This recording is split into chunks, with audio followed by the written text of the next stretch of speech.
Good night, Larry. Good night, Sarah. Thank you for having me. It is so wonderful to be here. Well, viewers, we have an exciting show for you tonight. We are here trying to reach out to all the teachers tonight about UDL. I figure the best person to get to speak about this topic is our all-time favorite Sarah Palin. Oh, Larry, you kill me. Well, Larry, I got involved with UDL when my son was in grade 6, and for the life of me he just would not work. I tried everything, the teachers tried everything. He just was not motivated. I cried so much, since I knew he was not getting it, and I could not connect with him. Then one day out of the blue, I heard him singing a concept that the teacher was trying to hammer in head. What I was hearing, Larry, was remarkable. He understood. When I asked him to elaborate the concept on the computer, I was even more amazed. I was reading an article found at Walden that students with common academic strengths and weaknesses may differ when it comes to what will best reach and engage them in learning. Knowing students' interests, learning styles, intelligence preferences, and learning profiles is the key to providing instruction that maximizes student engagement and minimizes or overcomes academic gaps and learning difficulties. Technology can be a powerful and effective tool for gathering data about your students and providing instruction that recognizes and accommodates their interests, learning styles, intelligence preferences, and learning profiles. Wow, Sarah, that is so true. So what exactly is UDL? You have been throwing that word around backstage, and frankly I have no idea what that means. Universal Design for Learning is a framework for designing goals, instructional methods, materials, and assessment that enable all students to gain knowledge and skills and develop enthusiasm for learning. The UDL approach takes full advantage of the flexibility, adaptability, and power of technology to provide multiple means of representation, expression, and engagement. I always believed that students learn differently. Some learn through music, some by doing, some through exploring. Exactly, Larry. You see, teachers can remove barriers to learning by providing flexibility in terms of options for materials, methods, and assessments. Students that were seen as dumb, dyslexic, or even disabled now have a chance to succeed in the classroom. Interesting. You see, the UDL framework multi-facilitate the brain. It targets the recognition, strategic and effective networks. These are the networks that influence learning. What does these networks do? Well, Larry, the recognition gathering facts. It shows us how we identify and categorize what we see, hear, and read. It deals with identifying letters, words, or an author's style. It is the what of learning. Strategic networks deals with planning and performing tasks. It is how we organize and express our ideas. For example, writing an essay or solving a math problem are strategic tasks, the how of learning. Effective networks deals with how students are engaged and motivated. How they are challenged, excited, or interested. These are effective dimensions, the why of learning. Larry, in other words, UDL assists teacher with realizing that all students are different, and they must find multiple ways of teaching to each student's yes.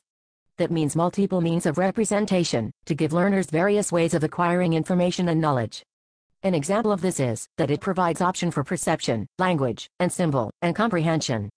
Multiple means of action and expression provides learners alternatives for demonstrating what they know. An example of this is the option of physical multiple means of engagement, to tap into learners' interests, challenge them appropriately, and motivate them to learn. Universal Design for Learning refers to a process by which a curriculum, that is, goals, methods, materials, and assessments, is intentionally and systematically designed from the beginning to address individual differences. With curricula that are universally designed, much of the difficulties of subsequent retrofitting and adaptation can be reduced or eliminated, and the better learning environment for all students can be implemented. The challenge of diversity is not merely to differentiate the curriculum, but to do so effectively. To do that, UDL depends upon identifying practices that have proven effective, not just for the average student, if such a student exists, but for those students who are distinctly not average students with disabilities, English language learners, students who have endured suboptimal instruction in the past, students who are gifted and talented, students who are otherwise in the margins. Considerable research already exists that identifies evidence-based optimal practices for students presently in the margins. Unfortunately, these best practices have been sparsely available, typically provided only after students have already failed in the mainstream curriculum.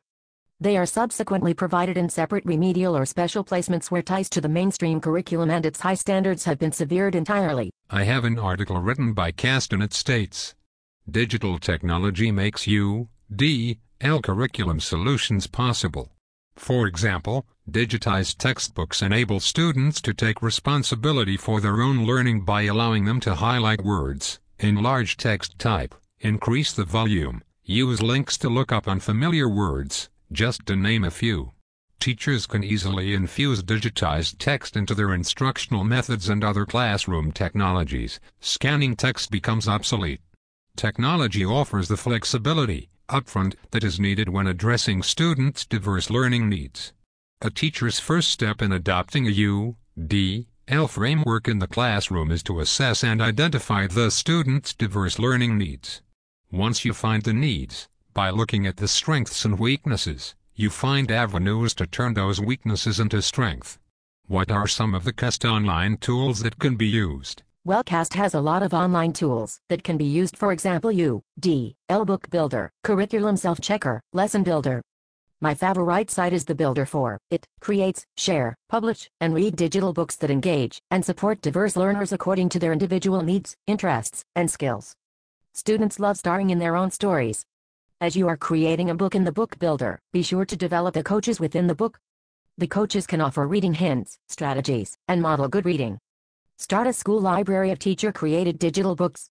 As the digital library is developed, be sure to note which reading skills are being emphasized, so that other teachers can quickly sort through books that will match their students' learning needs and interests. Students can also create digital books from their writing. The writing should be ready to publish grammar. These stories can easily be shared online with other students in class, in the school, and with pen pals. U.D.L. Book Builder would be a great tool for creating stories as a class using the interactive whiteboard. That is a very good question. Well, unfortunately time is up. I will see you next week.